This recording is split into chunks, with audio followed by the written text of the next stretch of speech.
জয় গুরু খামখেয়ালি প্রাণ চ্যানেলে আপনাদের স্বাগত। আজ আমরা পড়ব রূপ লাগি আখি ঝুরে গ্রন্থ থেকে কিছু অংশ। জয় গুরু। দীক্ষা নিয়ে প্রসাদ পাওয়ার পর নবদীক্ষিতকে শ্রী শ্রী ঠাকুর সাধন প্রণালী বা অন্য কিছু উপদেশ দিতেন। দাদামশাইও প্রসাদ পেয়ে তার নির্দেশ মতো একা ঠাকুরের শয়নঘরে গেলেন। আমি প্রবেশ করিতেই আদেশ হইল, দরজা বন্ধ করো। করিলাম। খানিকক্ষণ উভয়েই নীরব। ভুরুক ভুরুক করিয়া নলের একটানা বংশীধ্বনি চলিতেছে। শেষে নীরবতা ভঙ্গ করিয়া অতি করুণ পিতৃমাতৃ দায়গ্রস্ত ব্যক্তির কাকুতি মিনতির সুরে বলিলেন, সাধন ভোজন আর কি হবেই, তুমি আমাকে একটু ভালোবেসো, তাহলেই তোমার সব হবে। এইখানেই আমার সত্যকার দীক্ষা বা বলি হইল। ঋতুচক্র ঘুরে আসি। ঠাকুরের শ্রীবিগ্রহ কালের অমোঘ গতিতে ধীরে ধীরে বদলাইতে থাকে।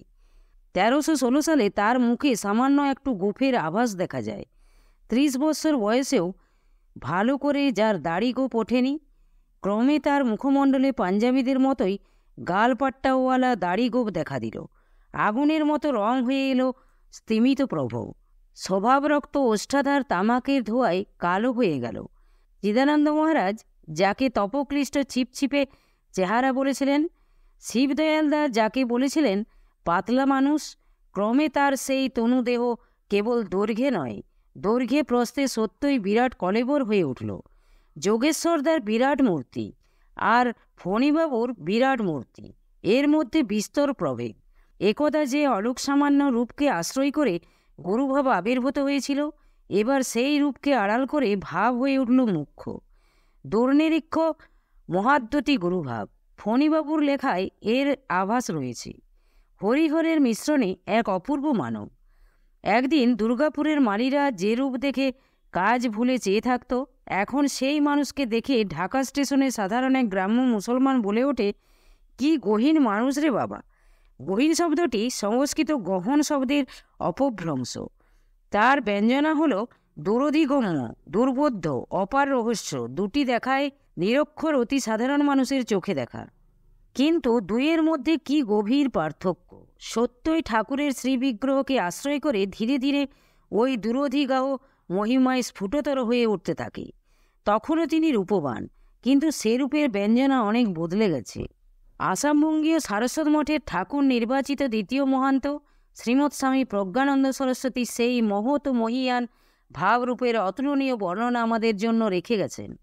1328 সালের অগ্রহায়ণ মাসের রাস পূর্ণিমার শুভতিথিতে শ্রী শ্রী পুরীধামে আকস্মিকভাবে এই মহাপুরুষের সহিত আমার সাক্ষাৎ হয়।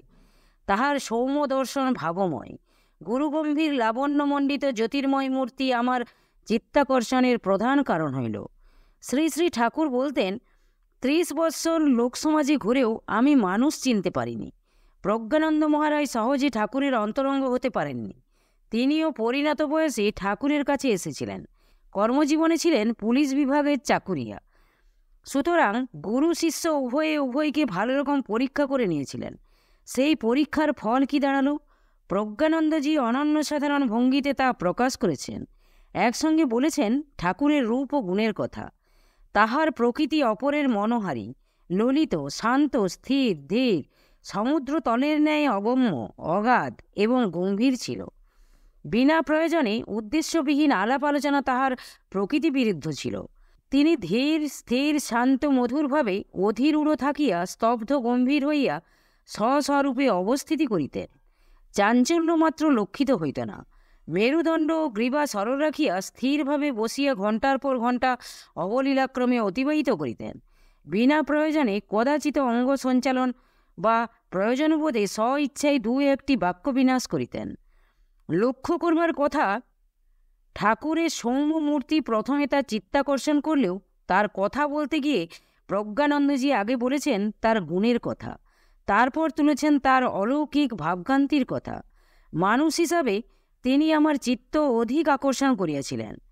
যেমন অঙ্গ সৌষ্ঠ, তেমনি কোষিত কাঞ্চন তুল্য অঙ্গকান্তি, স্নেহ করুণা বিগলিত বিস্ফারিত লোচন, উন্নত ললাট, বৃষস্কন্ধ, আজানুলম্বিত ভুজযুগ, বিস্তৃত বক্ষদেশ, কুঞ্চিত কেশদাম, লাবণ্যযুক্ত মসৃণ গাত্রচর্ম, রক্তকমলের ন্যায় রক্তিম হস্ততল ও চরণযুগল, তাহার শরীর হইতে কি এক অপূর্ব জ্যোতি সর্বদাই বিচ্ছুরিত হইত। এ বর্ণনা কেবল রূপবর্ণনা নয়, কৌশলে ঠাকুর যে দাত্রিংসৎ মহাপুরুষ লক্ষণান্বিত তারও ইঙ্গিত দেওয়া। আবার খানিকটা রূপোল্লাস ব্যক্ত করেই তিনি বলেছেন, তাহার অসাধারণ প্রিয় দর্শন সৌম্য মূর্তি দর্শনে এবং স্নেহকরুণা বিগলিত অতুলনীয় ব্যবহারে এতই মুগ্ধ হইতাম ইত্যাদি। বেশ বোঝা যায়, অদৃষ্টপূর্ব রূপের সঙ্গে অচিন্তনীয় গুণের সমাবেশ না যদি দেখতেন, তাহলে আর যেই গুরু বলে বরণ করুন না কেন, প্রজ্ঞানন্দজি করতেন না।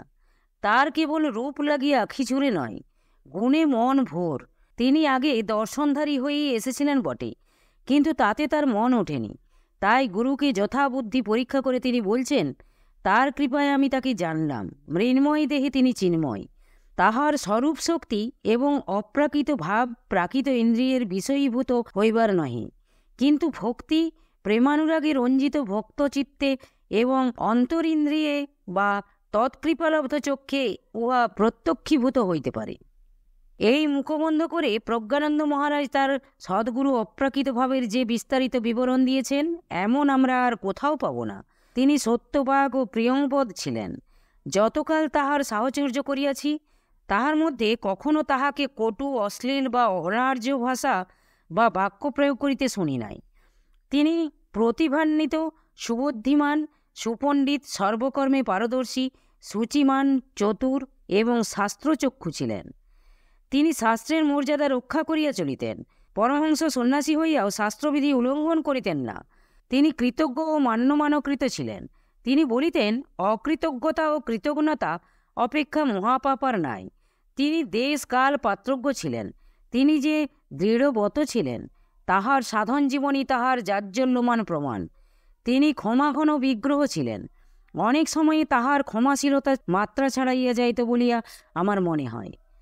তিনি উদার, সমদর্শী, বিনয়ী, হ্রিমান, জীবজগৎ ও সর্বসাধারণের শুভঙ্কর, ভক্তিপরবশ শরণাগত পালক, ভক্তির সুহৃদ, অনুরক্ত ভক্ত ও সাধুগণের আশ্রয়স্বরূপ ও করুণার অবতার ছিলেন। মোট কথা, তাহার সকলে অলৌকিক ও অপ্রাকৃত ছিল। এখানে বাস করিয়াও যেন তিনি এখানের মানুষ ছিলেন না। অল্প কথায় এমন করে শ্রী শ্রী ঠাকুরের গুণবৈভব কেউ প্রকাশ করতে পারেননি। মহাপুরুষের লোকোত্তর স্বভাবের ঐশ্বর্যে প্রজ্ঞানন্দজির লেখা পড়তে পড়তে স্পষ্ট বোঝা যায়, গৌরহরি লুকিয়ে যাচ্ছেন হরশঙ্করের অভ্রবেদী অতুঙ্গ মহিমায়। হরশঙ্কর না নরশঙ্কর সদ্গুরু? এরপর যাদের বিবরণী দেব, তাদের লেখা হতে এই সত্যই স্ফুট হতে স্ফুটতর হবে। প্রথমেই মনে পড়ছে হালি শহরের অমূল্যদাকে। 1329 সাল আশ্বিন মাস দীক্ষা নিতে এসেছেন অমূল্যদা। দীক্ষার দিন ব্রহ্মপুত্র স্নানান্তে ফিরে এসেই দেখেন গৌরাঙ্গ ঘরের বারান্দায় কপাটে এক হাত আর কোমরে এক হাত রেখে একটু বেঁকে ঠাকুর দাঁড়িয়ে আছেন। ওইটুকুতে অমূল্যদার মনে হয়, বাহ, বেশ তো শ্রীকৃষ্ণের মতো লাগছে। তারপরে দীক্ষার জন্য যখন ডাক পড়ল, তখন সেই বিবিধ পূজা উপচারের মধ্যে আসনে অধিষ্ঠিত ঠাকুর মহারাজকে দেখে অমূল্যদার মন বলে ওঠে, এ কি দেখছি, আহা, এখন শিব বলে মনে হচ্ছে। আমি কোথায় পালাবো, এই যে মহাশিব। অমূল্যদা যখন দেখেছিলেন, তখন ঠাকুরের বিগ্রহটি কেমন। তার অল্পদিন পরেই 1330 সালে ব্রহ্মচারী প্রজ্ঞানন্দ চৈতন্যের সঙ্গে তোলা শ্রী শ্রী ঠাকুরের একখানি ফটো শ্রুতিস্মৃতির প্রথমেই প্রজ্ঞানন্দদা দিয়েছেন। অমূল্যদা ওই বিগ্রহই দেখেছিলেন। প্রথম যুগের ফটোগুলির তুলনায় এ ফটোর ঠাকুর কি বেশি সুন্দর? না, এখন তিনি নিরুপম। আমি গুরু, এই ভাব নিয়ে তিনি সমাধি হতে বুদ্ধিত হয়েছিলেন। এতদিনে রূপকে ছাড়িয়ে সেই ভাব পূর্ণ প্রতিষ্ঠা লাভ করেছে। প্রথম যুগে যোগী গুরু অস্থিচর্মসার বিশুষ্ক প্রতিকৃতি দেখেও যারা ছুটে আসতেন, তারা এসে দেখতেন সুন্দরেশ্বরকে। আর শেষ যুগে চারিখানি গুরুর অনিন্দনীয় বিগ্রহ দেখে যারা আকৃষ্ট হতেন, তারা এসে দেখতেন এক মহাযোগেশ্বরকে। যাদের দেখার চোখ আছে, তারা সেই গুরুগম্ভীর মূর্তিতে প্রত্যক্ষ করতেন অমানুষী সৌন্দর্য। প্রজ্ঞানন্দজি এদেরই পুরোধা।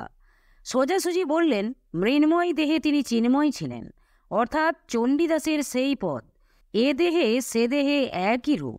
বললেন, এখানে বাস করিয়াও যেন তিনি এখানের মানুষ ছিলেন না। 1330 সালে শ্রাবণ মাসে ঠাকুরের অন্যতম প্রিয় পার্ষদ ঈশ্বর গঙ্গাগোপাল তাকে নিজের জন্মভূমি বালিয়াটি গ্রামে মহাসমারোহে সম্বর্ধনা জানালেন।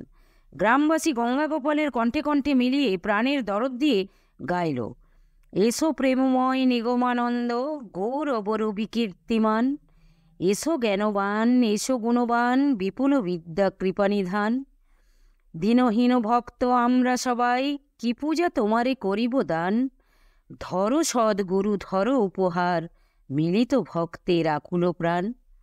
হ্যাঁ, এই তার স্বরূপ পরিচয়। রূপ তো এবেলার ফুল, ওবেলা শুকায়, কিন্তু ভাবরূপ যে অপার্থিব, অমলিন তার অপরূপ সৌন্দর্য মহিমা। শরৎ প্রভাতে ধলেশ্বরী নদী তীরে একদা যে রূপকুমারকে দেখে হৃদয় হারিয়েছিলেন স্বরূপানন্দজি, আজ কই ঠাকুরের সেই বন্যিবর্ণের দীপ্তি, রূপের শোভা, তারুণ্যের কান্তি? তবু কেন তাকে মনে হয় এমনটি তো আর কোথাও দেখিনি? মরণাহত স্বরূপানন্দ অন্তিম শয্যায় শুয়ে তার শেষ গানে গরুর পায়ে অর্ঘ্য দিয়ে গেলেন। অন্তরের অন্তঃস্থল হতে উৎসারিত মর্মের সে উপলব্ধি, অতুলন সে রূপে গুণে, তার তুলনা নাই ভুবনে। কারণ জগতে গুরু অনেক আছে রে, কিন্তু তাহার মাঝে আছে একজন সকল গুরুর সেরা, জ্ঞান দিয়ে তৈরি সেজে প্রেম দিয়ে ঘেরা। এমন গুরু কোথাও খুঁজে পাবে না কো তুমি, আমার প্রাণের ঠাকুর সেজে আমার হৃদয় স্বামী। আমার ঠাকুরটি সবার ঠাকুরের চেয়ে বড়। প্রকাশ্যে এত বড় স্পর্ধিত ঘোষণা সারস্বত সঙ্গে স্বরূপানন্দই প্রথম করেছিলেন। ওই তার চরম ও পরম কীর্তি। 1330 সালের চৈত্র মাসে কোচবিহারে শ্রী শশধর চক্রবর্তী ঠাকুর মহারাজকে প্রথম দেখলেন। একখানা চেয়ার রাখা ছিল। স্বামীজি অর্ধপরিষ্কৃত বসনাঞ্চলখানি কোমরে জড়াইয়া বৃহদাকার রাখার বালকটির মতো আসিয়া চেয়ারে উপবেশন করিলেন। আমি অপলক দৃষ্টিতে সাধুর দিকে চাহিয়া আছি। 4-5 বছর পূর্বে সালতাহার স্টেশনে যে চেহারা দেখিয়াছিলাম, যতটা মনে হয় তা প্রেমিক গুরুতে সন্নিবেশিত ফটোর অনুরূপ। তখন প্রায় 15 হাত দূর হইতে দেখিয়াছিলাম। স্পর্শদেশ হইতে মুখাবয়ব স্পষ্ট দৃষ্টিগোচর হয় নাই। এখন দেহ তার তুলনায় অনেকটা স্থূল, গায়ের রং তার চেয়ে ময়লা। তবে ঠাকুর দর্শনে মোটা প্রতিভাত হইলেও তাহার গঠন এমন সুন্দর ছিল যে বেমানান দেখায় নাই। অতি প্রাঞ্জল বর্ণনা। যিনি নবীন শালতরুর মতো ঋজু দীর্ঘ দেহ ছিলেন, সে দেহ বয়োভারে যেন ঈশ্বর নত হয়েছে। দেহের যে বর্ণ আগুন বা বিদ্যুতের সঙ্গে তুলিত করা যেত, তা এখন সাধারণ গৌরবর্ণ মাত্র। মর্মর শুভ্র ললাটে রেখা পড়েছে। চোখের নিচে বয়সের চিহ্নস্বরূপ কুঞ্চন দেখা দিয়েছে। সবচেয়ে বড় কথা স্থূলতা। শশধরদা আক্ষেপের সঙ্গে তার উল্লেখ করেও বলেছেন, গঠনটি এত সুন্দর যে কিছুই বেমানান লাগে না। জয় গুরু, জয় গুরু। আজ এই পর্যন্তই। যদি আপনাদের ভালো লেগে থাকে তাহলে চ্যানেলটিকে সাবস্ক্রাইব করে সাথে থাকবেন। জয় গুরু, জয় গুরু।